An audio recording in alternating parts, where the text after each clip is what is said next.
एक समय की बात है, जंगल में एक शेर रहता था। उसके साथ एक गीदड़ भी सदा सेवा कार्य के लिए रहता था।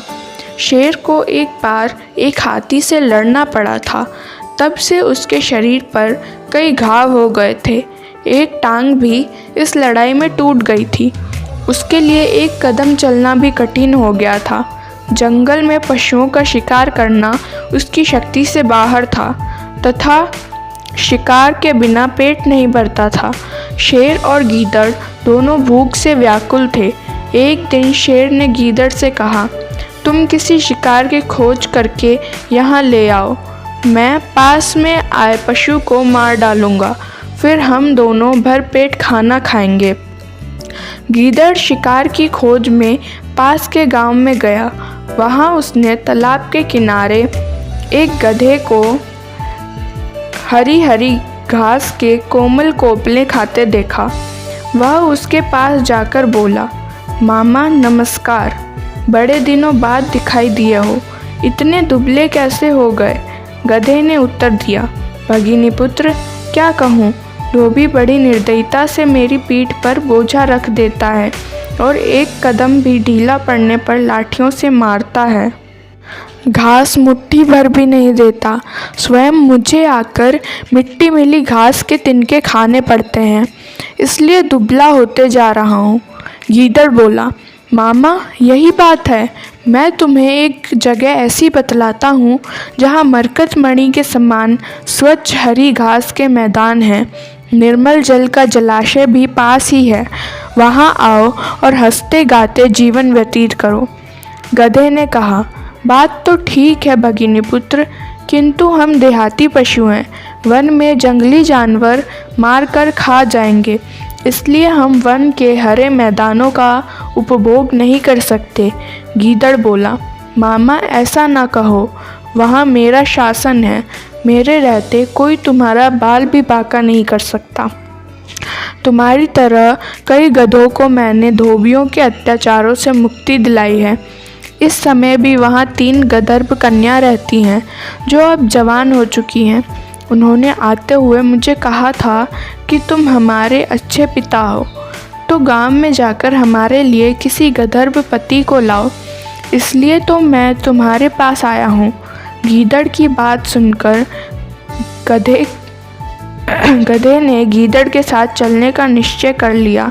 गीदड़ के पीछे पीछे चलता हुआ वह उसी वन प्रदेश में आ पहुंचा जहां कई दिनों का भूखा शेर भोजन की प्रतीक्षा में बैठा था।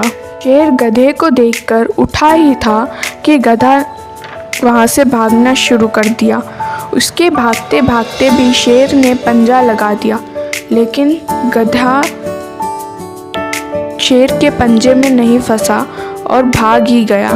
तब गीदड़ ने शेर से कहा, तुम्हारा पंजा बिल्कुल बेकार हो गया है। गधा भी उसके फंदे से बच भागता है।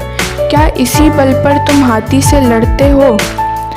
शेर ने जरा लज्जित होते हुए उत्तर दिया, अभी मैंने अपना पंजा तैयार भी नहीं किया था, वह अचानक ही भाग गया। अन्यथा हाथी भी इस पंजे की मार से घायल हुए बिना भाग नहीं सकता। गीदड़ बोला, अच्छा तो अब एक बार और यत्न करके उसे तुम्हारे पास लाता हूँ, यह प्रहार खाली न जाए। शेर बोला, जो गधा मुझे अपनी आँखों देखकर भागा है वह अब कैसे आएगा? किसी और पर घात लगाओ। गीदड़ बोला, इन बातों में तुम दखल मत दो, तुम तो केवल तैयार होकर बैठे रहो। गीदड़ ने देखा कि गधा उसी स्थान पर घास चर रहा है। गीदड़ को देखकर गधे ने कहा, भगिनी पुत्र, तुम भी मुझे खूब अच्छी जगह ले गए। एक क्षण और हो जाता तो जीवन से हाथ धोना पड़ता। भला वह कौन सा जानवर था जो मुझे देखकर उठा था और जिसका वज्र समान हाथ मेरी पीठ पर पड़ा था? तब हंसते हुए गीदड़ ने कहा, मामा तुम भी विचित्र हो। गधर भी तुम्हें देखकर आलिंगन करने उठी और तुम वहाँ से भाग आए। उसने तो तुमसे प्रेम करने की हाथ उठाया था। वह तुम्हारे बिना जीवित नहीं रहेगी, भूखी प्यासी मर जाएगी। वह कहती है, यदि गधा मेरा पति नहीं होगा तो मैं आग में कूद पड़ूंगी। इसलिए अब उसे अधिक मत सताओ, अन्यथा स्त्री हत्या का पाप तुम्हारे सिर लगेगा। चलो, मेरे साथ चलो।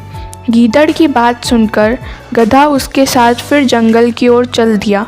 वहाँ पहुँचते ही शेर उस पर टूट पड़ा। उसे मारकर शेर तालाब में स्नान करने गया। गीदड़ रखवाली करता रहा। शेर को जरा देर हो गई। भूख से व्याकुल गीदड़ ने गधे के कान और दिल के हिस्से काटकर खा लिए। शेर जब भजन पूजन से वापस आया तो उसने देखा कि गधे के कान नहीं थे और दिल भी निकला हुआ था। क्रोधित होकर उसने गीदड़ से कहा, पापी, तूने उसके कान और दिल खाकर इसे जूठा क्यों किया? गीदड़ बोला, स्वामी, ऐसा ना कहो, इसके कान और दिल थे ही नहीं, तभी तो यह एक बार जाकर भी वापस आ गया था। शेर को गीदड़ की बात पर विश्वास हो गया। दोनों ने बांटकर गधे का भोजन किया। इस कहानी से हमें यह शिक्षा मिलती है कि कभी भी अनजान लोगों की बातों में नहीं आना चाहिए, क्योंकि अजनबियों की बातों में उनका कोई ना कोई स्वार्थ छिपा होता है।